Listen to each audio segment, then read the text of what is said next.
Assalamualaikum. Kita baca cuplikan lagi ya.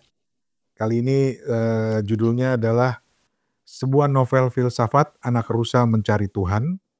Jadi sedikit latar belakang dulu. Jadi ada satu buku menarik yang diterbitkan di Belanda dan pernah mendapatkan penghargaan 2 tahun kalau nggak salah sebagai buku filsafat untuk anak yang terbaik.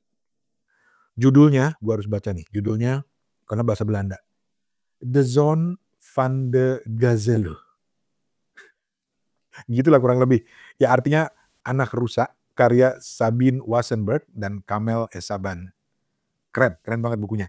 Dan lebih menarik lagi, buku ini teman-teman diadaptasi dari karya klasik filsuf Andalusia di abad ke-12 namanya Ibnu Tufail dan judul bukunya adalah Hai Ibnu Yaqzan. Hai Ibnu Yaqzan. Jadi ini gua coba ringkaskan ceritanya ya supaya teman-teman bisa tahu, tapi lu harus baca nih, buku ini keren banget. Jadi ceritanya kurang lebih gini. Ada seorang anak bernama Hai yang tumbuh sendirian di sebuah pulau terpencil. Kenapa bisa ada di sana? Itu ada macam-macam versi, ada yang bilang dia dilahirkan langsung oleh alam, dilahirkan, atau dia hanyut dari tempat lain, terdampar dan dibesarkan oleh seekor rusa. Silakan pilih versi yang mana. Tapi karena si Hai ini nggak punya orang tua, nggak punya guru, dia belajar semuanya sendiri tentang hidup. Dari mulai mengamati alam, binatang, tubuhnya sendiri, dan dia mulai mengerti hukum-hukum alam dan akhirnya sampai kepada pemahaman tentang Sang Pencipta. Jadi intinya sebenarnya ini menurut gue ya, novel atau buku karya Ibnu Tufail ini pengen bilang, agama itu bisa kok dipahami secara rasional. Dan Ibnu Tufail pengen nunjukin kalau filsafat dan agama bisa nyambung. Nggak usah ribet, apalagi ribut.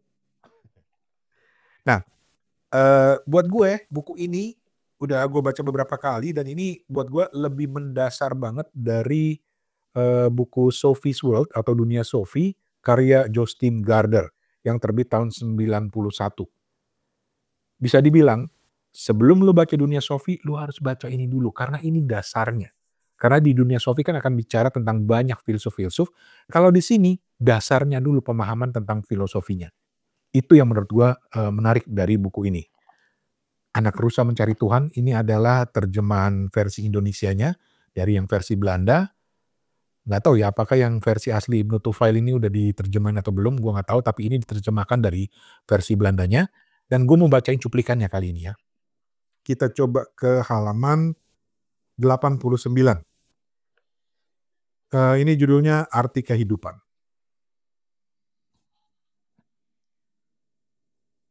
Tinggal di pulau selama bertahun-tahun, aku sering melihat para hewan menarik diri saat hendak melahirkan anak. Begitu pula dengan teman Beo yang sering menemaniku. Selama bertahun-tahun ia menghabiskan banyak waktu di sekitar sarangnya untuk bertelur dan menetaskan anak. Aku melihat anak-anak itu bercengkerama dengan riang di sarangnya, tumbuh besar, lalu akhirnya terbang meninggalkan sarang. Beberapa waktu kemudian, mereka juga memiliki anak-anak. Begitulah siklus kehidupan yang indah berulang-ulang. Aku bertanya-tanya, apakah tujuan hidup adalah menciptakan kehidupan baru? Aku gelisah memikirkannya karena tidak tahu cara melakukannya. Sejauh yang kulihat di alam, semua jenis burung dan mamalia membutuhkan jantan dan betina agar si betina dapat memiliki anak. Aku tahu pasti bahwa diriku laki-laki, tapi aku belum pernah melihat manusia lain, apalagi jenis perempuan. Mustahil bagiku melahirkan diriku sendiri. Anak Rusa Mencari Tuhan, sebuah novel filsafat. Kalau di bukunya ditulis berdasarkan cerita Hai bin Yaqzan karya Ibnu Tufail. Ini penulisnya adalah Sabine Wassenberg dan Kamel Essaban.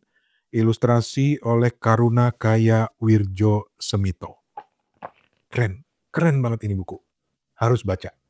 Kalau lo belum baca Dunia Sophie, lagi mikir mau baca Dunia Sophie, stop dulu. Baca ini dulu. Baru baca Dunia Sophie. karena buat gua ini adalah dasarnya. Gua Rani Hafid, assalamualaikum.